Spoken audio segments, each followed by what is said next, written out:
Buenas tardes, mi nombre es Rosa María, yo soy de México, pero me pueden decir Rosy, y me gustaría empezar con una oración, poner este tiempo en manos de Dios. ¿Estamos de acuerdo? Padre, yo te doy gracias, Señor, por este tiempo.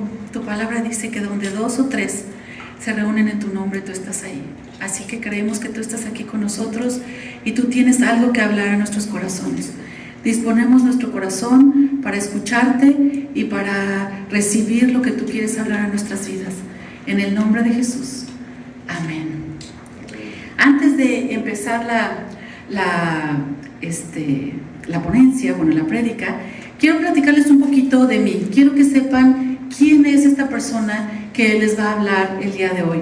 Y yo vengo, obviamente de México. El trasfondo de mis papás era un trasfondo religioso, pero mi mamá tenía mucha hambre y la palabra dice que los que tienen hambre serán saciados. Al principio ella empezó a buscar en diferentes lugares, pero la misericordia de Dios, honrando esa palabra, viendo el hambre que mi mamá tenía, la llevó al lugar correcto donde ella conoció a Dios. Y en ese momento, yo tengo 2 hermanos, uno más grande, uno más chico. En ese momento mi hermano mayor y yo la empezamos a acompañar, y cuando yo tenía 13 años le entregué mi vida a Cristo. Y la verdad es que Dios me cautivó, y para mí siempre estaba el querer lo que dice la palabra: amarás al Señor tu Dios con todo tu corazón, con toda tu alma, con todas tus fuerzas y con toda tu mente. Eso era algo que giraba, sobre lo que giraba mi vida. Entonces desde chiquita, 13, yo entré a todos los ministerios en una iglesia que ustedes puedan nombrar. Limpiar baños, cunero, 2 años, 3 años, 4 años, 5 años, 6 años, estando en el ministerio de adolescentes, con jóvenes, con mujeres, matrimonios. La iglesia donde nosotros estábamos era hacía mucho viaje misionero, mucho evangelismo. Entonces yo estuve mucho en evangelismo, en obras de teatro. Íbamos, la verdad es que recorrimos muchas partes de Puebla y algunos lugares en Estados Unidos, y tuvimos la oportunidad de ir a Argentina también en un viaje misionero. Y mi corazón siempre ardía por: Dios, quiero estar en el centro de tu voluntad, donde tú me quieras llevar, yo ahí quiero estar. Entonces eso es algo que ha caracterizado mi vida.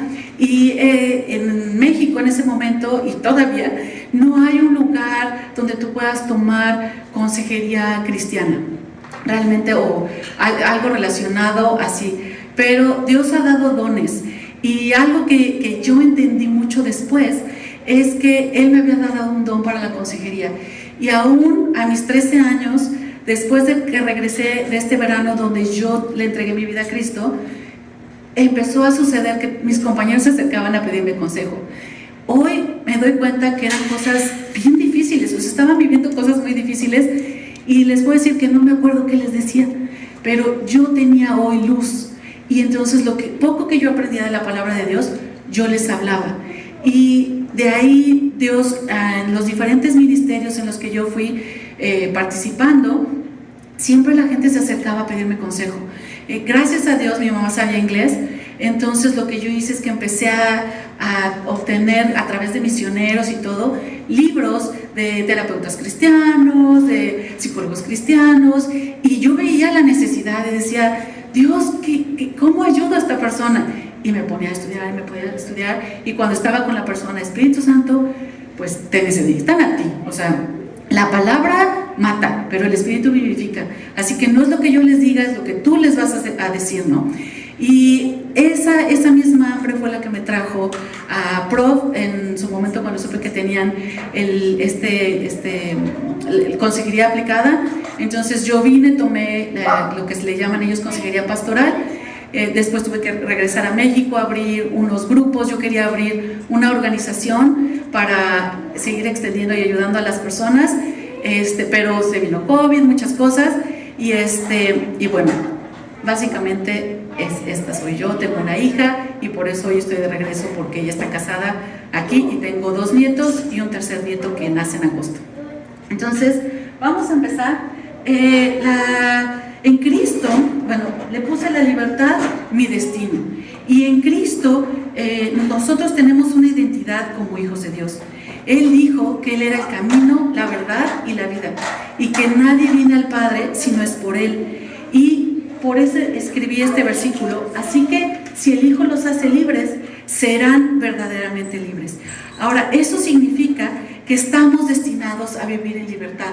Libertad para hacer todo lo que Dios nos creó para hacer, para usar nuestros dones, para bendecir a otros y a través de eso glorificar a Dios con nuestras vidas. Y en nuestro andar en Cristo estamos llamados a tomar nuestra cruz. Él dijo, toma tu cruz y sígueme. Era lo que les decía a los discípulos. Y eso es lo que nos dice a nosotros. Necesitamos tomar nuestra cruz y seguirle a Él y andar como Él anduvo, como dice Primera de Juan. Pero en Hebreos 12:1 dice, por tanto, nosotros también teniendo en derredor nuestro tan grande nube de testigos, despojémonos de todo peso y del pecado que nos asedia y corramos con paciencia la carrera que tenemos por delante. Y luego nos dice cómo tenemos que correr esa carrera. Y en el versículo 2 dice, puestos los ojos en Jesús. Entonces yo lo que veo es que la libertad está ligada a nuestra obediencia. Una, nuestra obediencia en seguirle, pero la otra en nuestra obediencia al despojarnos de lo que nos asedia. Y una de las cosas de las cuales nosotros nos necesitamos despojar es la ofensa. Sabemos que es a través del perdón, pero hoy quiero hablar un poquito más acerca de eso. Entonces vamos a empezar. Primeramente es, ¿qué es la ofensa? Y la ofensa viene del latín ofensa, que significa acción de agredir.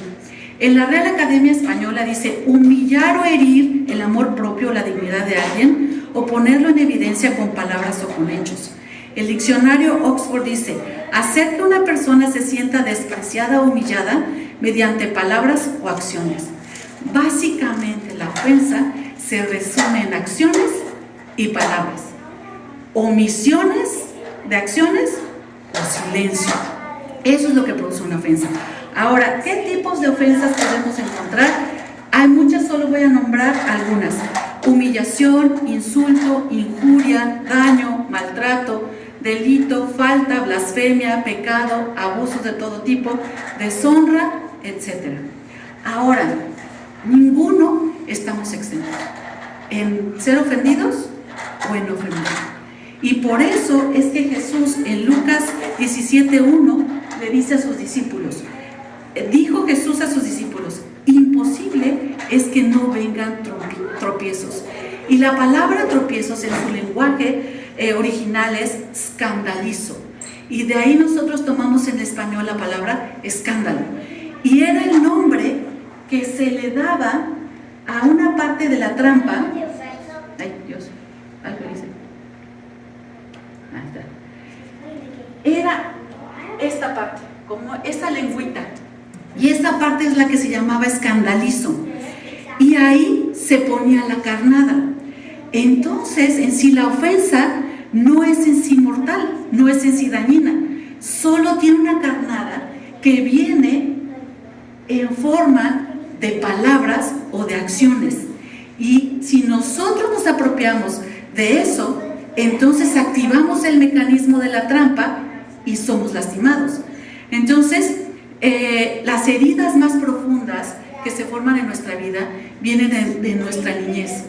¿Y por qué son las más profundas? La neurociencia nos explica un poco acerca del cerebro, cómo se va desarrollando y conforme vamos creciendo se sigue desarrollando. Y hay una parte en el cerebro que se llama prefrontal y ese se termina de desarrollar plenamente de los 18 a los 21. Por eso en México, por ejemplo, la mayoría de edad la consideran a los 18. En Estados Unidos 21, no sé aquí en Canadá. Pero es porque ya se termina de desarrollar el prefrontal. ¿Y para qué nos sirve el prefrontal? El prefrontal nos sirve para la toma de decisiones, control ejecutivo, memoria de trabajo, planificación y regulación emocional. Mientras este todavía no se ha desarrollado bien, en nuestro cerebro hay dos partes. Una que se llama amígdala y ahí está la memoria de las emociones. Y el hipocampo, donde está la memoria de nuestras reacciones. Entonces, podemos ver que se hace muy fuerte si no hay, porque no podemos procesar nuestras emociones y por eso las heridas de la niñez son las que llegan a ser más profundas. Y las trampas causan diferentes daños. Puede causar dolor, enojo, ira, celos, resentimiento, contienda, amargura, odio, control, envidia, etc. Ahora, en lo natural, cuando una presa, una persona o un animal cae en una trampa, su reacción es tratar de salir. Pero con la ofensa es diferente. Muchas veces la persona no se da cuenta que ya cayó en una trampa, que ya cayó en la trampa de la ofensa. Ahora, ¿dónde daña o dónde afecta esa ofensa en mí? ¿Dónde se provoca ya una herida? Y recordemos que somos espíritu, alma y cuerpo. Rosy es un espíritu que se expresa a través de un alma y habita un cuerpo. ¿Qué hay en el alma? Mente, emociones y voluntad. Si hay una herida, entonces nuestra herida está en el alma. Y va a afectar todo nuestro ser. Ahora, quiero darles que voy a tomar un personaje de la Biblia con el cual quiero ejemplificar cómo se ve esa ofensa en nuestra vida. Pero les voy a dar un resumen súper rápido, así que si hablo muy rápido, nada más es porque quiero meterlos en el contexto de quién les voy a hablar. En 1 Samuel 18 nos habla la Biblia acerca de la relación y la amistad que había entre Jonatán y David. Jonatán era el hijo de Saúl. Saúl fue el primer rey que fue ungido por Samuel para ser el rey de Israel, pero por desobediencia Dios decide que va a levantar ahora a David. Entonces, va a levantar a David, pero eso no le agrada a Saúl, y entonces intenta una y otra vez matarlo. Entre los hijos del rey Saúl estaba Jonatán, pero ellos eran amigos. Entonces, en el momento que Saúl empieza a tratar de matar a David, vemos en el capítulo 20 de ese libro cómo Jonatán libra de la muerte a David una y otra vez. Después de esto, David y Jonatán hacen un pacto que tenía que ver con su amistad, y ese pacto se iba a extender hacia sus descendientes. Básicamente implicaba que honrarían la amistad entre ellos y que ésta continuaría hacia sus descendientes. Y vemos en 1 Samuel 20:14 que dice, le está hablando Jonatán a David: y si yo viviere, harás conmigo misericordia de Dios, para que no muera, y no apartarás tu misericordia de mi casa para siempre. Cuando Dios se haya cortado uno por uno los enemigos de David de la tierra, no dejes que el nombre de Jonatán sea quitado de la casa de David. Así hizo Jonatán pacto con la casa de David, diciendo: requiéralo Dios de la mano de los enemigos de David. Y Jonatán hizo jurar a David otra vez, porque le amaba, pues le amaba como a sí mismo. Como Jesús dice: amarás a tu prójimo como a ti mismo. Al final de 1 Samuel, en el capítulo 31, el rey Saúl y sus hijos, y 3 de sus hijos, mueren en una batalla contra los filisteos, entre ellos Jonatán. Después, 2 Samuel nos relata que los varones de Judá llegan y proclaman a David el rey, pero el general de Saúl proclama rey a Isboset, un hijo de Saúl, y empieza una guerra entre ellos. Y la Biblia nos narra que la casa de David se fortalecía y la de Saúl se debilitaba. Y entonces, ya dije un chorro. Cuando esto sucedía, finalmente el general del ejército de Saúl muere, y muere Isboset. Entonces es cuando llegan y nombran otra vez a David rey de los dos reinos, y se establece como un tiempo de paz. Entonces, pero vemos, normalmente una de las políticas de guerra era que la casa que perdía necesitaban eliminar a todos los de esa casa, los mataban.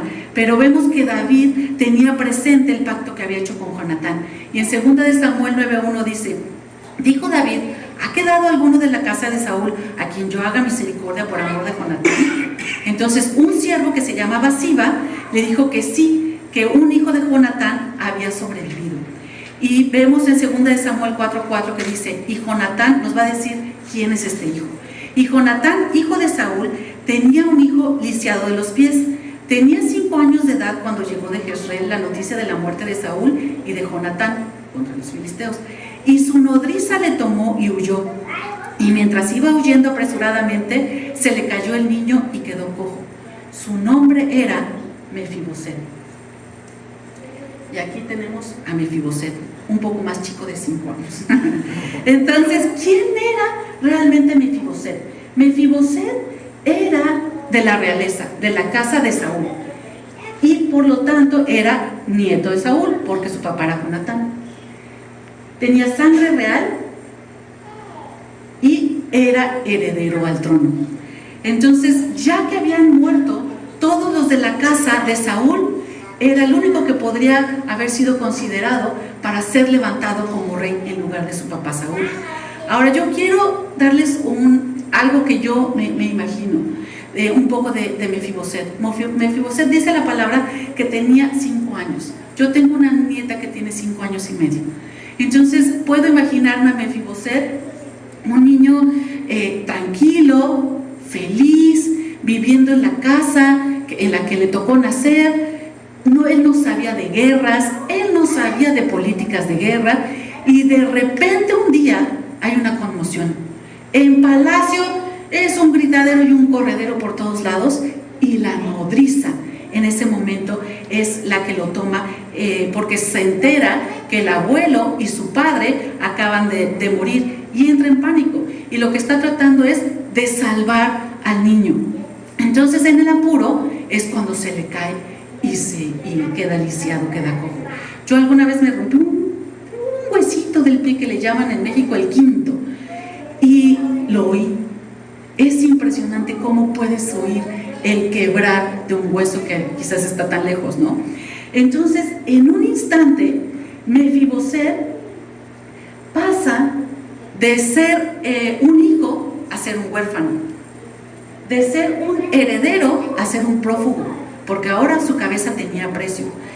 Pasa de ser una persona que podía correr libremente y ahora era lisiado. Y si fuera poco, la nodriza, la decisión que toma la nodriza es de aislarlo. Entonces queda aislado de todo lo que él había conocido. Y cuando le preguntan dónde está Mefiboset en 2 Samuel 9:4, le dicen que está en Lodebar. Ahora, ¿qué significa Lodebar? Etimológicamente significa lo, no, y debar, palabra. Fue llevado a un lugar sin palabra, a un lugar incomunicado. Él no podía hablar de quién era. Los diccionarios bíblicos dicen que era un lugar sin esperanza. Aún se creía que la palabra de Dios no llegaba ahí. Se decía que sus habitantes no eran felices, pues no tenían comunicación ni con el resto del pueblo, estaban olvidados por el rey, y por si fuera poco se sentían olvidados también de Dios. Geográficamente Lodebar era una zona árida, no producía fruto, no se podían crear animales, estaban ahí los marginados, los lisiados, los perseguidos y los que habían perdido sus bienes. Eran personas básicamente que habían perdido toda esperanza. Sabían que no podían aspirar a un futuro prometedor y vivían en condiciones que no eran dignas para un humano. Por lo tanto, se convertían en mendigos. Ahora tú me dirás, y bueno, ¿y eso qué tiene que ver con nosotros? ¿No? ¿Qué tiene que ver con la ofensa? Y yo le puse mis Mefiboset. Mismo Mefiboset y yo son esas áreas de mi alma que fueron quebradas. Esas áreas en las que la trampa de la ofensa se cerró y se escuchó el quebrar de mi corazón. Y ahora somos lisiados, pero del corazón. Y hay amargura, hay dolor, hay enojo, hay tristeza. No podemos confiar. Normalmente empezamos a mantener a las personas a distancia. Y quizás, porque a veces no es tan socialmente aceptable, empezamos a aprender a usar máscaras. La máscara social. Oh, no, yo aquí, pero lo que estamos tratando es de que la gente no nos conozca. O está el chistoso, quiere hacer a todos reír, pero su alma llora. Esta es una de las cosas, las máscaras. Otra cosa es que empezamos a buscar refugios falsos. Dios nos dice que Él es nuestro refugio, y en lugar de correr a Él, empezamos a buscar refugios falsos. ¿Cuáles son esos refugios? Posiciones, posesiones o adicciones. Y ahí, en ese quebranto, en esa trampa, somos despojados como Mefiboset de nuestra identidad. La carnada puede ser que sufrimos como hijos un abandono de nuestros padres, un divorcio, un cónyuge que se murió, una traición. Y debiendo estar viviendo como hijos del Rey de Reyes, nuestras vidas se empiezan a rodear de dolor, de miseria, de soledad, de temor, y empezamos a cerrarnos. Y a veces nos preguntamos, ¿dónde está la alegría que me caracterizaba? Precisamente en esta semana, hace 2 días, una persona que yo conozco en México estaba escribiendo. Yo sé su situación, su esposo falleció muy joven, y ella estaba poniendo, yo no sé, dice, antes yo era así, se escribió, y hoy soy así, y no quiero estar así. Yo dije, está en Lodebar. La muerte de su esposo, ella cerró su corazón, y ahora ella está en Lodebar. Entonces, hay 2 cosas que nos separan, o que quiebran nuestro corazón también. Una es el pecado, que nos separa de Dios. Nosotros ofendemos a Dios, pero se comete entre los hombres. Nos separa de Dios, pero nos separa también de los hombres. Y por eso es que Dios ha dado la provisión de su Hijo Jesucristo, su sacrificio en la cruz por nosotros, para Él llevar nuestros pecados. No solo dijo, por eso dijo en Juan 14:6, se los decía al principio, yo soy el camino, la verdad y la vida, y nadie viene al Padre si no es por mí, sino que también dice en Romanos 8:17, y si hijos, también herederos, herederos de Dios y coherederos con Cristo. Y como coherederos fuimos creados para vivir en la casa del Rey, y como toda su familia estamos destinados a comer a la mesa del Rey. Y la otra cosa que nos quiebra es la ofensa, que es lo que estamos hablando ahorita. Alguien que se suponía que nos tenía que cuidar nos lastimó. Alguien en quien confiábamos nos traicionó, y entonces empezamos a tener heridas, porque ya nosotros tomamos la ofensa, ¿se acuerdan? Una cosa es la ofensa y otra es la herida. Tomamos la ofensa y entonces nos sentimos abandonados, rechazados, humillados, traicionados, o que hubo una injusticia en nuestra contra. Y puede haber sido por alcoholismo, algún tipo de abuso emocional, algún tipo de abuso sexual, diferentes cosas. Entonces quedamos heridos en lo más profundo de nuestro ser, que es el alma. Quedamos lisiados de nuestro corazón. Ya no tenemos sueños por cumplir, nuestras relaciones no son sanas, y a veces es como que sentimos que no encajamos con los demás, y nos termina dañando. Entonces se empieza a formar en nuestro corazón Lodebar, diferentes zonas de Lodebar, que al principio pueden ser pequeñas, pero toda herida que no es atendida se infecta, y si esa infección llega a la sangre, te puede matar o te puede dejar sin algún miembro de tu cuerpo, te deja lisiado. Entonces quizás podemos creer aún que el reino va a llegar a esas zonas de nuestra vida, y nos cerramos. Y puede ser que hay personas que ya no hablan de eso, porque no es algo que andamos hablando de nuestros quebrantos, ¿no? Pero nuestro corazón quedó marcado, y hay algo en nosotros que nos dice que estamos rotos. Y como Mefiboset, desde el día que se quebró, su vida no volvió a ser igual. Y yo quiero darles un ejemplo. Era una persona que podía caminar, y de repente, ya no me acuerdo qué le pasó exactamente, pero ya no queda paralítico. Y esta persona contaba que muchas veces soñaba que podía caminar, y que su sueño era tan real que cuando abría los ojos, él sentía como su cerebro daba la orden para levantarse, pero sus piernas no lo podían ejecutar. Y así, cuando nuestro corazón ha quedado lisiado, queremos volver a confiar, queremos relacionarnos bien con los demás, y es como que nuestra mente da la orden, pero nuestro corazón no lo puede ejecutar. Y a veces eso provoca que los que están cerca vean a esa persona como alguien fría o indiferente, no se compromete, o si cayó en una adicción como un refugio falso, es un adicto. Pero no estamos viendo el quebranto, alguien lo tiró. En algún momento se oyó el cómo se cerraba la trampa en su corazón. Y yo creo que muchas veces Mefiboset vio correr a otros y se quedaba, híjole, y pensar que yo podía correr. O a lo mejor hubo momentos, quizás al principio, que le creaba enojo. Si mi nodriza se hubiera fijado, Mejor me hubiera yo muerto en el palacio digno a que tener que vivir todo esto que estoy viviendo. Entonces, muchas veces eso empieza a provocar reacciones en las personas. Pero yo les vengo a dar un mensaje de esperanza. Y es que vamos a salir de Lodebar.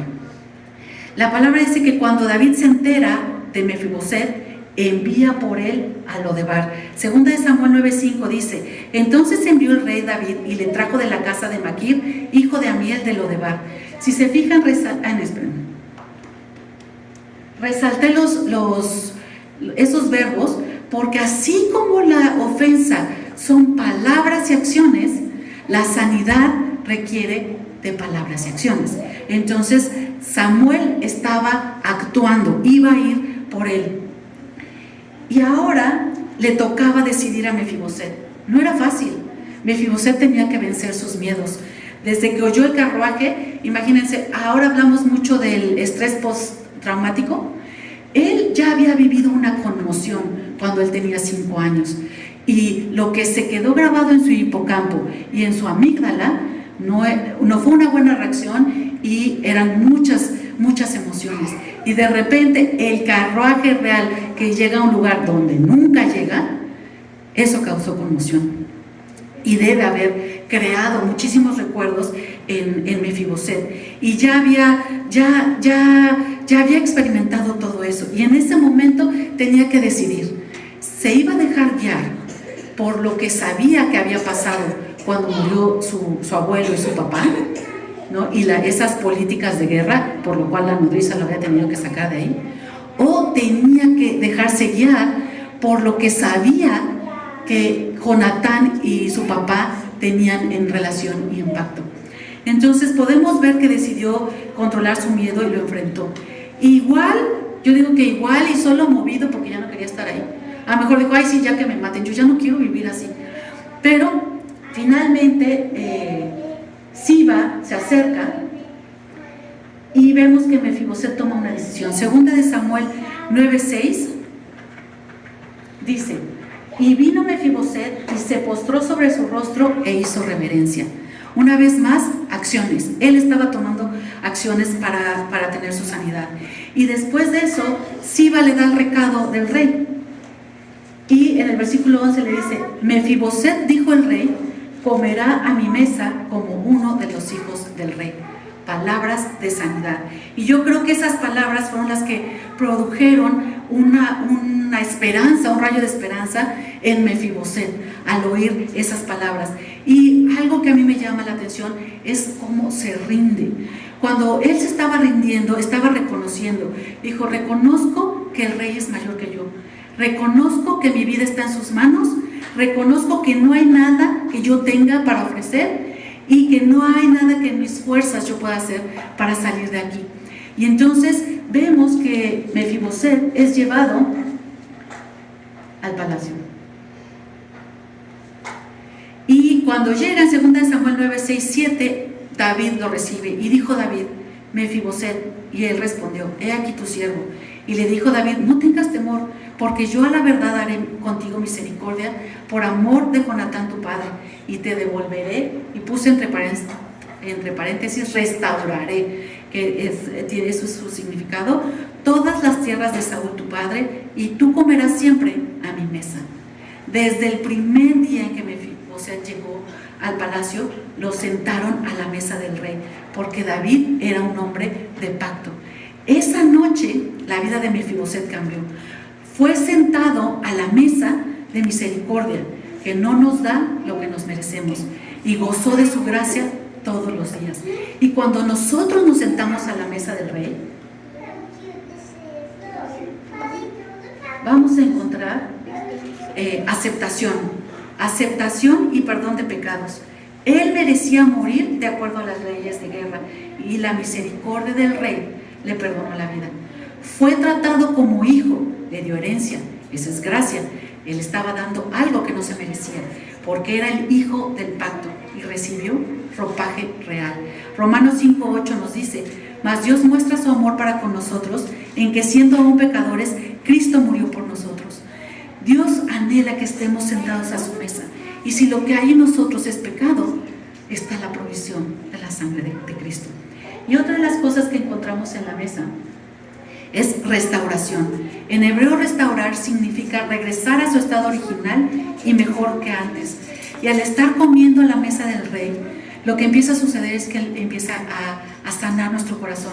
Una de las cosas que también provoca la ofensa, o la herida más bien, cuando nosotros aceptamos la ofensa, se provoca la herida si no hay consolación. Y por eso Jesús dijo que no nos iba a dejar solos, que iba a enviar al Espíritu Santo, al Consolador, porque eso Él es el que sana todo eso en nuestro corazón. Y Isaías 57:15 dice: porque así dijo el alto y sublime, el que habita la eternidad y cuyo nombre es el Santo: yo habito en la altura y la santidad, y con el quebrantado y humilde de espíritu, para hacer vivir el espíritu de los humildes y para vivificar el corazón de los quebrantados.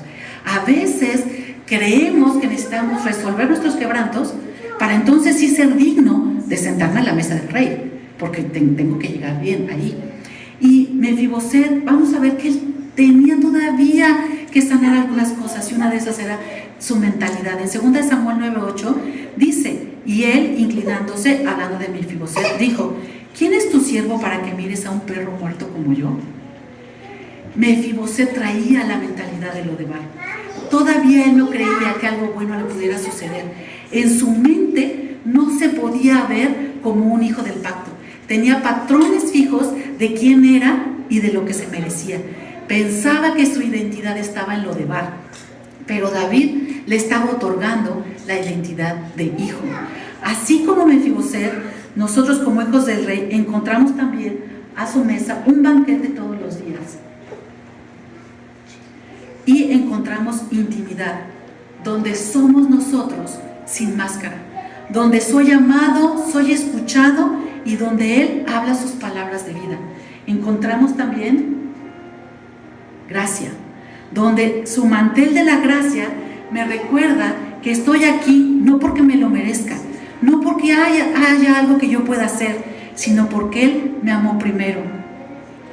Cuando Mefiboset se sentaba a la mesa del Rey, el mantel de la gracia lo cubría. En la mesa con el mantel de la gracia, Mefiboset era un hijo, era un heredero. Fuera de la mesa, era un lisiado. La gracia, hijo. Por eso es que Él nos está invitando a que nos sentemos a su mesa, porque ahí es donde vamos a ser transformados. Y otra de las cosas que encontramos a la mesa del Rey es sanidad. En la casa del Rey iba a recibir los mejores bálsamos para sanar sus heridas. Y yo quiero pedirte que cierres tus ojos. Voy a leer unos versículos más y te voy a dar unas palabras que siento que el Espíritu Santo escribió para ti. Entonces, si quieres inclinar tu rostro, cerrar tus ojos y solo escucha los versículos que yo te voy a dar. El primero es Salmos 34:18, y dice: cercano está Dios a los quebrantados de corazón y salva a los contritos de espíritu. Salmo 147:3 dice: Él sana a los quebrantados de corazón y venda sus heridas. El que tú estés hoy aquí no es casualidad. Dios envió un Siba a tu vida hoy. Se llama Espíritu Santo. El Rey preguntó por ti. Él sabe el quebranto por el que has pasado y te mandó a traer. Porque así como tú no pediste ir a Lodebar, así el Rey te saca del lugar del silencio y te lleva al palacio. Dios quiere quitar mentiras de tu vida. Dios quiere consolar todo el dolor que has venido cargando. Si es desde chiquito o si fue más reciente, Él es el mismo ayer, hoy y por los siglos. Y Él te está invitando a que vengas a comer a su mesa todos los días, sin importar quién te haya tirado y quebrado, ni en qué has estado o estés. Hoy Él te hace esta invitación para venir y sentarte a su mesa. Quiero decirte que Él te anhela y no solo ha preguntado por ti, ha enviado por ti. Y así como Mefiboset, la decisión está en ti. Padre, gracias por tu palabra hoy. Gracias porque tú ves en lo más profundo de nuestro corazón. Y tú sabes lo que necesitamos. Tú sabes los quebrantos. Tú escuchaste el quebrarse de nuestro corazón. Quizás no solo una vez, sino muchas veces. Y tú sabes lo que hemos batallado para tratar de volver a ser felices o alegres o estar involucrados en el ministerio como lo estábamos antes. Pero hoy tú estás aquí. El Rey está en la casa. El Dios de pactos, el que no muda sus palabras ni cambia sus pactos. Y tú hoy estás aquí. Y tú dices que tú eres nuestro refugio. Y tú dices que a ti correrá el justo y será levantado. Señor, haznos como niños, como esos niños confiados que corren a sus papás extendiendo sus brazos y son levantados por sus padres. Tú eres nuestro Padre. Y yo te pido que tú hoy pongas eso en nuestro corazón. Que esté el anhelo de sentarnos a tu mesa todos los días, porque lo necesitamos y porque ahí es donde está nuestra libertad, esa libertad que es parte de la identidad como hijos del Rey de Reyes. Gracias, Dios, porque tú has provisto todo lo que necesitamos, y gracias porque tú eres fiel al pacto. Nosotros muchas veces somos infieles, pero tú no, tú eres fiel al pacto, y hoy nos rendimos a ti como Mefiboset. Rendimos nuestro corazón para decirte que tú hagas lo que tengas que hacer en nuestras vidas y transformes nuestro corazón y nos sanes y nos consueles y pongas esos bálsamos en nuestro corazón para que podamos ser todo lo que tú nos creaste para ser, que podamos usar nuestros dones para bendecir a otros, que podamos glorificarte a ti a través de nuestras vidas. Todo lo pedimos